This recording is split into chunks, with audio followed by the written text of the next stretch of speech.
नमस्कार, Krrish Singh art channel में आपका स्वागत है। हमारी आज की कहानी है जालिम बहू।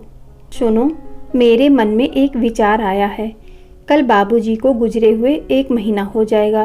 क्यों ना हम सब कल गांव चलें?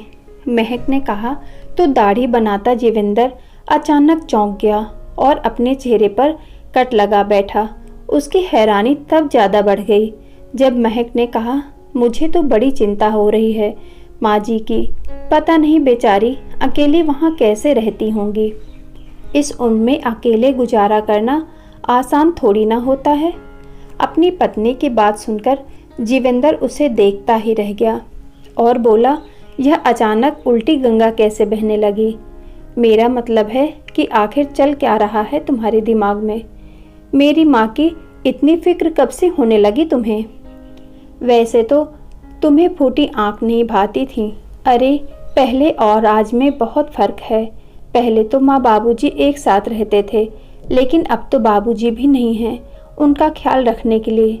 बुढ़ापे में कोई बीमारी या मुसीबत पड़ जाए तो वहाँ कौन संभालेगा?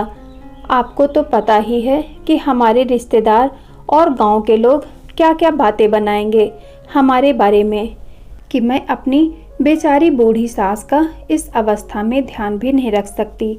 ना बाबा ना, ऐसी बातें तो मैं नहीं सुन सकती। आप जल्दी से जाकर माँ जी को ले आइए। यह कहकर महक तो वहाँ से चली गई, लेकिन जीवेंद्र अभी तक हक्का बक्का खड़ा था। वह सोचने लगा कि अभी अभी जो औरत यहाँ पर खड़ी थी वह मेरी पत्नी महक थी या उसकी शक्ल की कोई दूसरी औरत, क्योंकि मेरी पत्नी के मुँह से ऐसी बातें कभी सपने में भी नहीं निकल सकती थीं। मेरी माँ के लिए इतनी चिंता। परंतु फिर यही सोचकर मन मुस्कुरा उठा कि समय के साथ उसकी पत्नी में कितना बदलाव आ गया है। जो बात उसने कही उसमें कुछ गलत तो नहीं कहा। ऐसा सोचकर उसने अपनी माँ को फ़ोन लगाया। हेलो माँ, आप कैसी हैं? तबीयत तो ठीक है ना? माँ, वह हम लोग सोच रहे थे कि अब बाबूजी तो आपके साथ हैं नहीं, तो आप कितने दिन अकेले रहेंगे और नौकरों के भरोसे कब तक रहा जा सकता है? क्यों ना आप हमारे साथ यहीं आकर रहें। अपने बेटे की बात सुनकर सरस्वती जी बोली, बेटा जीवेंद्र, मैं जानती हूँ कि तुम्हें मेरी कितनी चिंता है। बहुत ध्यान रखते हो तुम मेरा, परंतु यह बात भी किसी से छिपी नहीं है कि तुम्हारी पत्नी महक का व्यवहार मेरे लिए अच्छा नहीं है। तुम्हारे बाबूजी की पेंशन तो मुझे मिलती ही है और इस उम्र में मैं सम्मान से जीना चाहती हूँ, इसलिए अच्छा होगा कि तुम मुझे यहीं रहने दो। माँ के मुँह से ऐसी बात सुनकर जीवेंद्र का दिमाग ठनका। सोचने लगा कि कहीं महक माँ को मिलने वाली पेंशन के पैसों के लालच में तो उसकी माँ को अपने पास नहीं बुला रही। नहीं, महक इतनी भी बुरी नहीं हो सकती। अपने मन को समझाते हुए जीवेंद्र अपनी माँ से कहने लगा, माँ, आपके अकेलेपन में मैं आपका साथ देना चाहता हूँ। मैं भरोसा दिलाता हूँ कि यहाँ आपकी सम्मान में कोई कमी नहीं होगी। और जहाँ तक सवाल है आपकी बहू का, तो यह आपकी बहू की ही सोच है कि अब हमें आपका ध्यान रखना चाहिए। उसका व्यवहार बिल्कुल बदल गया है। अब उसे आपकी चिंता होती है। बेटे की बात सुनकर सरस्वती जी बोली, बेटा, यह तो अच्छी बात है। चलो अच्छा है, कम से कम उसने मेरे बारे में सोचा तो। इससे ज़्यादा एक बूढ़ी माँ को और क्या चाहिए?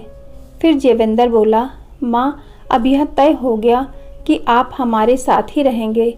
आखिर आपको भी तो अपने पोते पोती के साथ समय बिताने का और लाड प्यार करने का मौका मिलना चाहिए। फिर उन्हें भी तो आपकी ज़रूरत है। दादा दादी ही तो पोता पोती को संस्कार दिया करते हैं। इस समय महक भी अपने कमरे से बाहर आई और जीवेंद्र से फ़ोन लेते हुए बोली, माँ, हमें भी अपनी सेवा का मौका दीजिए। आप खुद ही सोचिए, लोग क्या कहेंगे कि बेटा बहू के होते हुए भी माँ को नौकरों के भरोसे छोड़ रखा है। आखिर अपने तो अपने ही होते हैं। इस समय में अपने काम नहीं आएंगे तो और कौन काम आएगा? महक की इतनी मीठी मीठी बातें सुनकर सरस्वती जी के मन को तसल्ली हुई और उन्होंने अपने बेटे बहू के साथ रहने के लिए हाँ कर दी। सरस्वती जी से फ़ोन पर बात करने के अगले दिन ही महक और जीवेंद्र उनके गांव पहुंच गए और सरस्वती जी को अपने साथ ले जाने के लिए तैयारियां करने लगे। जो भी कीमती सामान सब संभाल कर रख लेना, महक अपने पति से कहने लगी। माँ बाबूजी के जितने भी ज़रूरी कागजात होंगे वह साथ ले चलेंगे। मैं तो कहती हूँ कि इस मकान को किराए पर चढ़ा देते हैं ताकि साफ सफाई भी होती रहे और महीने की एक निश्चित कमाई भी आती रहेगी। महक की बात सुनकर जीवेंद्र ने कहा, इसका फैसला मैं नहीं कर सकता, केवल माँ ही तय करेगी कि उन्हें घर का क्या करना है। आखिर यह घर उनका है। मैं तो बस इतना चाहता हूँ कि उनका बुढ़ापा सुख में बीते और पूरे सम्मान के साथ बीते। महक की बात पर सरस्वती जी ने भी सहमति जताई और मकान को किराए पर दे दिया गया। मकान बड़ा था, इसलिए किराया भी अच्छा खासा मिल रहा था। आखिरकार सरस्वती जी महक और जीवेंद्र के साथ शहर में उनके घर में आ गईं। सरस्वती जी का जीवन एकदम से बदल गया था। उन्हें लगा कि जैसे पति के साथ उनके 40 साल की जमी जमाई गृहस्थी भी छूट गई और अपना घर भी। गांव में तो आस पड़ोस और सहेलियां भी हर सुख दुख में साथ रहती थीं, परंतु यहाँ महानगर में उन्हें एक अधूरापन सा लगता था। लेकिन फिर भी अपने बेटे और पोता पोती का साथ पाकर सब कुछ अच्छा चलता रहा। सरस्वती जी की खूब सेवा होती थी। उनका पोता प्रिंस दादी दादी करते नहीं थकता था। अपनी दादी का साथ पाकर प्रिंस भी बहुत खुश रहने लगा था और सरस्वती जी 2 साल की अपनी नन्ही पोती को भी संभाल लिया करती थीं। सरस्वती ने आते ही घर का सारा काम संभाल लिया था और हर काम में बहू की मदद भी कर दिया करती थीं। उधर धीरे धीरे महक ने घर के कामों से पल्ला झाड़ लिया। अक्सर महक टीवी देखती रहती या शरीर में दर्द का बहाना बनाकर आराम करने लगती और दिन भर खाना बनाने से लेकर बर्तन साफ करने तक का सारा काम सरस्वती जी को करना पड़ता। ऊपर से कोई ना कोई फरमाइश भी कर देती कि माँ जी, आपके हाथ का शाही पनीर बहुत अच्छा लगता है, आज बहुत मन कर रहा है, क्या आप बना देंगे? सरस्वती जी इस काम में भी कोई आलस नहीं करती थीं। इस बात से उन्हें कोई तकलीफ नहीं होती थी। एक दिन जब काम वाली के न आने के कारण सरस्वती जी पूरे घर की साफ सफाई कर रही थीं, तो महक अपने फ़ोन में मस्त थी। सफाई करते करते सरस्वती जी ने देखा कि नन्ही परी अचानक फर्श पर फिसलकर गिर गई और रोने लगी। सरस्वती जी दौड़ी दौड़ी आईं और उसे उठाकर अपने गले से लगा लिया। यह देखते ही महक ने फ़ोन काटते हुए ज़ोर ज़ोर से चिल्लाना शुरू कर दिया, माँ, आपने बिना हाथ साफ किए परी को कैसे छू लिया? आपको पता है ना, इससे इन्फेक्शन हो सकता है। इतना कहते हुए उसने अपनी बेटी को उठाया और कमरे में ले गई। उस दिन के बाद बहू ने कभी परी को दादी के पास तक नहीं आने दिया और सरस्वती के काम में कोई ना कोई कमी निकालने लगती। यह बातें सरस्वती जी को अंदर ही अंदर परेशान करने लगी थीं। जीवेंद्र को कभी कभी एहसास होता कि उसके घर आने के बाद उसकी माँ को बहुत ज़्यादा काम करना पड़ता है। इसलिए उसने अपनी पत्नी से भी कहा कि माँ की उम्र हो गई है, इसलिए उनसे ज़्यादा काम मत करवाया करो, अब उनके आराम करने के दिन हैं। इस पर महक बोली, माँ जी को इस उम्र में और क्या काम है, पूरे दिन तो खाली बैठी रहती हैं, थोड़ा बहुत हाथ पैर चलाती रहेंगी तो उनके लिए भी अच्छा है। और फिर मैं कौन सा उन्हें पहाड़ तोड़ने के लिए कह देती हूँ, घर का थोड़ा बहुत काम ही तो करती हैं। उसकी यह बात सुनकर जीवेंद्र चुप रह गया। सरस्वती जी ने बेटा बहू की यह बातें सुन ली थीं, लेकिन वह उनसे कुछ नहीं कहती थी, क्योंकि वह दोनों के बीच कलह का कारण नहीं बनना चाहती थी। एक दिन जब जीवेंद्र अपने ऑफिस के लिए निकल रहा था, तो सरस्वती जी ने उसे अपनी दवाइयों की पर्ची देते हुए कहा, बेटा, मेरी कुछ दवाइयाँ हैं, रात को लेते आना। जीवेंद्र हाँ में सिर हिलाकर चला गया। उस समय तो उनकी बहू महक ने कुछ नहीं कहा, लेकिन पति के जाने के बाद वह अपनी सासू माँ से कहने लगी, माँ जी, बुरा ना माने तो एक बात कहूँ, आपके आने के बाद हमारे खर्चे बढ़ गए हैं, लेकिन आपके बेटे की तनख्वाह तो उतनी ही है ना। इस मकान की किस्त भी जाती है, तो क्यों ना आप गांव वाले मकान का किराया और बाबूजी की पेंशन हमें दे दिया करें, ताकि हम इस मकान की किस्त चुका सकें। बहू की बातें सुनकर सरस्वती जी मन ही मन सोचने लगीं कि मैं भी कितनी बेवकूफ़ थी।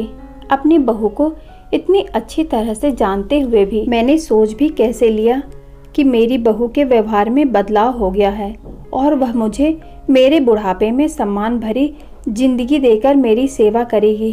परंतु फिर उनके मन में ध्यान आया कि यदि बेटे को पैसों की ज़रूरत है तो देने में कोई हर्ज नहीं है। इसलिए उन्होंने मकान का किराया और पेंशन देने के लिए हाँ कर दी। एक दिन सरस्वती जी घर की बालकनी में बैठी हुई थीं। बालकनी से सामने पार्क दिखता था। कई बार सोचती थी कि थोड़ी देर के लिए टहल कर आऊं, परंतु घर के काम से फुर्सत नहीं मिल पाती थी, इसलिए जा नहीं पाती थी। परंतु आज बहू की तीखी बातों से उनका हृदय छलनी होता जा रहा था। इसलिए बिना काम की परवाह किए वह शाम के समय पार्क में टहलने चली गईं और शाम को 7 बजे के करीब घर वापस आईं। आकर देखा तो बहू किसी से फ़ोन पर बात कर रही थी और फ़ोन में इतनी मशगूल थी कि उसे किसी के आने की आहट भी सुनाई नहीं दी। इस समय सरस्वती जी के कानों में बहू की आवाज़ पड़ी। बहू हंसते हुए अपनी माँ को फ़ोन पर कह रही थी, अरे माँ, मेरी प्यारी माँ, आपका आइडिया तो काम कर गया। अब तो घर का सारा काम मेरी सास ने ही संभाल कर रखा है।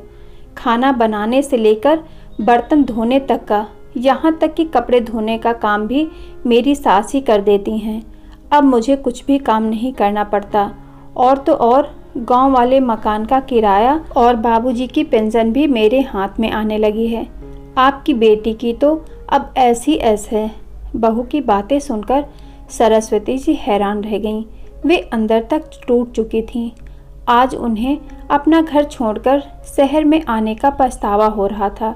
दिल तो किया कि वापस अपने गांव वाले घर में चली जाऊं, परंतु मकान तो किराए पर चढ़ चुका था, जिसका 11 महीने का एग्रीमेंट था। उदास होकर सरस्वती जी सोचने लगीं, क्या मेरा इस घर में यही महत्व था?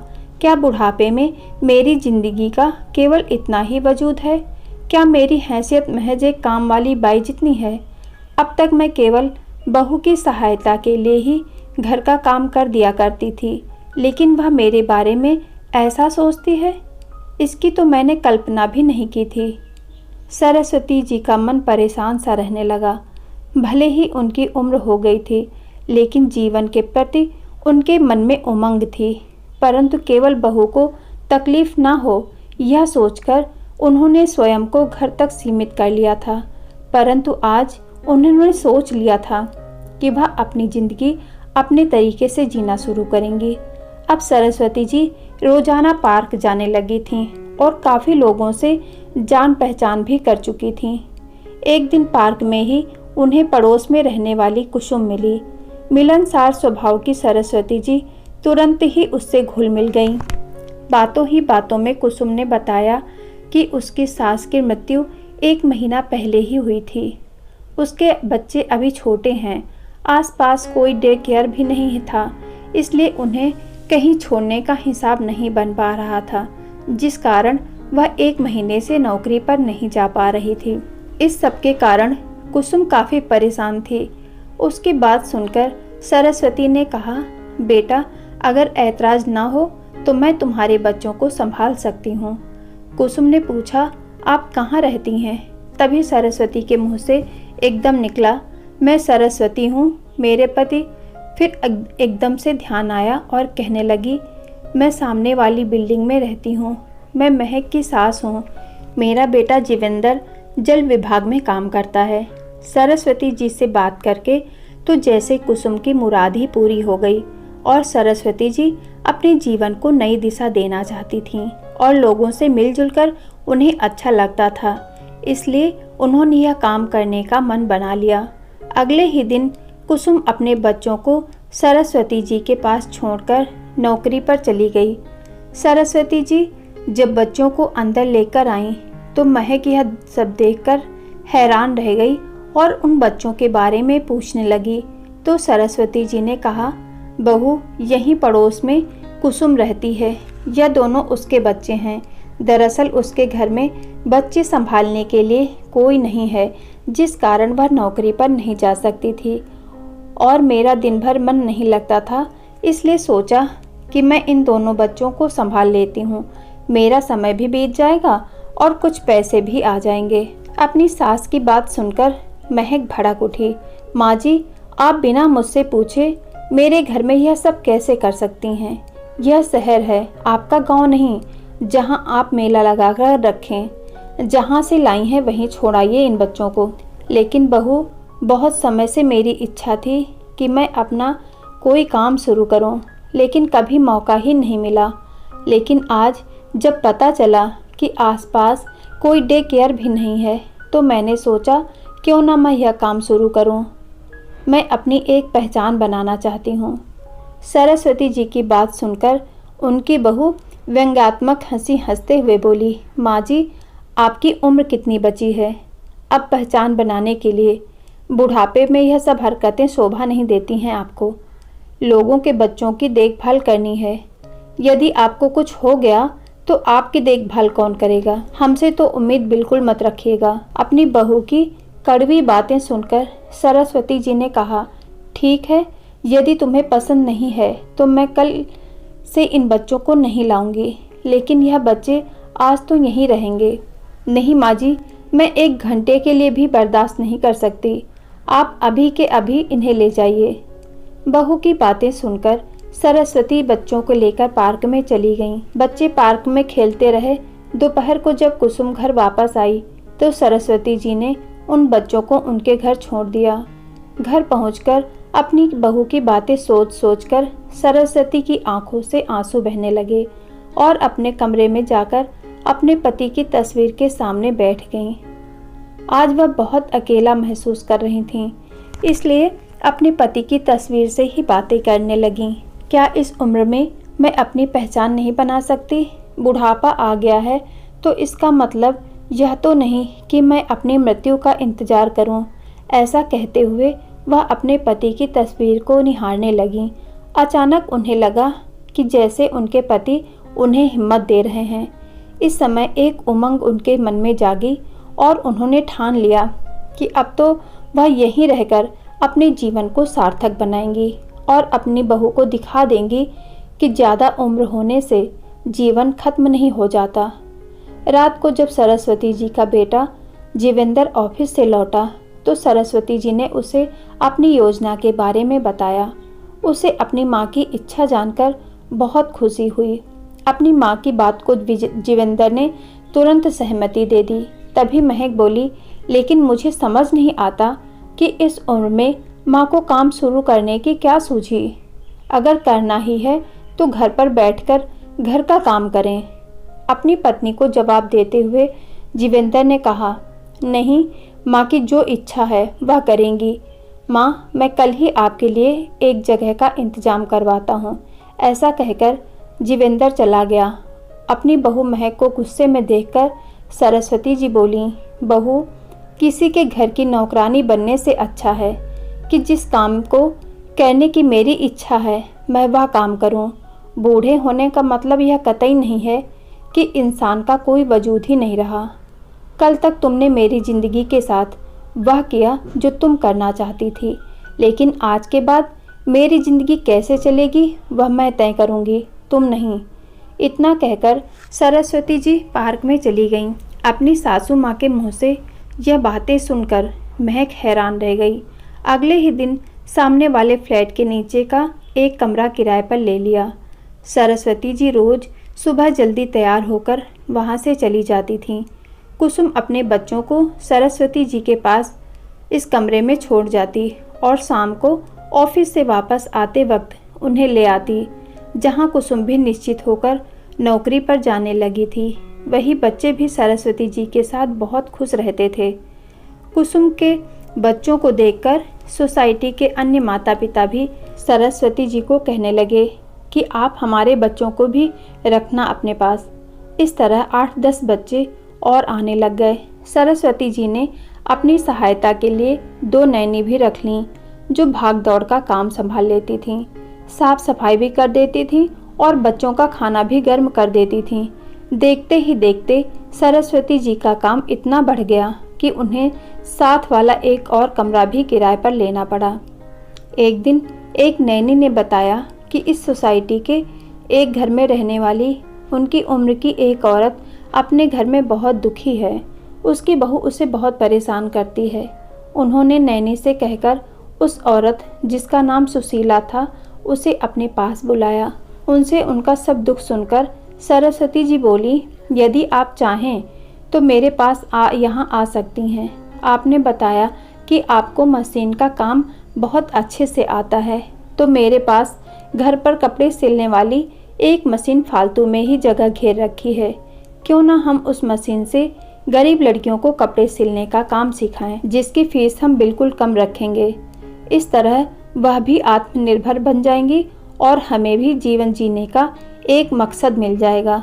बेशक हमारा उद्देश्य पैसा कमाना नहीं है, परंतु इस तरह यदि हमारा बुढ़ापा कुछ करते हुए गुजरेगा और 2 पैसे भी आ जाएंगे तो इसमें कुछ भी गलत नहीं है।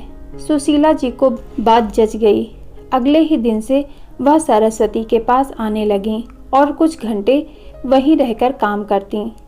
सरस्वती के साथ काम करते हुए सुशीला जी को भी अच्छा लग रहा था। दोनों सहेलियां अब एक दूसरे का साथ पाकर खुश रहने लगी थीं। सुशीला जी जो घर के झगड़ों से बहुत ज़्यादा परेशान होकर बीमार रहने लगी थीं, अब कुछ ही दिनों में बहुत तंदुरुस्त दिखने लगी थीं। धीरे धीरे करके सरस्वती जी के साथ अन्य महिलाएं भी जुड़ती गईं, जिस कारण वह जगह अब छोटी पड़ने लगी थी। सरस्वती जी के कहने पर जीवेंद्र ने सोसाइटी के बाहर ही एक बड़ा सा मकान किराए पर दिलवा दिया। अब उन सब महिलाओं को इतनी आय हो जाती थी कि वह आराम से उस मकान का किराया निकाल सकें। सरस्वती के पास काम करने वाली महिलाएं बहुत खुश थीं कि उन्हें टाइम पास करने के लिए एक अच्छी जगह भी मिल गई और कुछ आमदनी भी शुरू हो गई। अब उन्हें अपने खर्चे के लिए बेटे बहू का मुंह ताकना नहीं पड़ता। वह सभी आपस में हंसती बोलती, अपना सुख दुख बांटती और समाज के लिए भी योगदान करती। दरअसल उन सभी बूढ़ी महिलाओं को भी कोई चाहिए था जिससे वह बात कर सकें, जो उनका हालचाल पूछ सके। वह सब कुछ उन्हें यहाँ मिल गया था। धीरे धीरे महिलाओं की संख्या 15 हो गई। सरस्वती जी सबको कुछ न कुछ काम करने की प्रेरणा देती रहती। कोई मुरब्बा अचार बनाना सिखा रही थी, तो कोई सिलाई कढ़ाई करना, तो अन्य महिलाएं सरस्वती जी के साथ बच्चों को संभालती थीं। वह महिलाएं पूरे इलाके में प्रचलित होने लगीं। धीरे धीरे करके उनकी प्रसिद्धि इतनी बढ़ गई कि पूरे शहर के लोग उन्हें सम्मान देने लगे थे। एक दिन महक किसी काम से सरस्वती जी के केंद्र पर गई, तो वहाँ उसे कुसुम मिली, जो अपने बच्चों को लेने के लिए आई थी। कुसुम ने पूछा, अरे आपको पहले तो यहाँ नहीं देखा, आप कहाँ रहती हैं? तब महक बोली, मैं इस केंद्र की संचालक सरस्वती जी की बहू हूँ। कुसुम के दिमाग में अचानक 9 महीने पहले पार्क में सरस्वती जी से हुई बात कौंध सी गई, जब सरस्वती जी ने कहा था कि मैं महक की सास हूँ, जिनका अपना परिचय इस शहर में केवल इतना ही था, लेकिन 9 महीने में ही वह परिचय बदल गया था। आज उनकी बहू को अपने परिचय के लिए सरस्वती जी के नाम की आवश्यकता थी।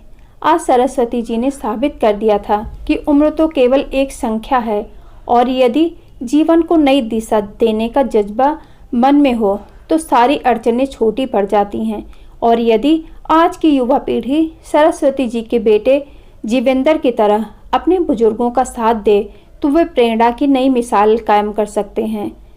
इस एक छोटे से कदम से हमारे बुजुर्गों का बुढ़ापा सार्थक हो जाएगा। प्लीज़ वीडियो को लाइक करें, शेयर करें, और यह कहानी आपको कैसी लगी कमेंट करके ज़रूर बताएं। और हाँ, क्रिस सिंह आर्ट चैनल को सब्सक्राइब जरूर करें। मिलते हैं एक नई कहानी के साथ। धन्यवाद।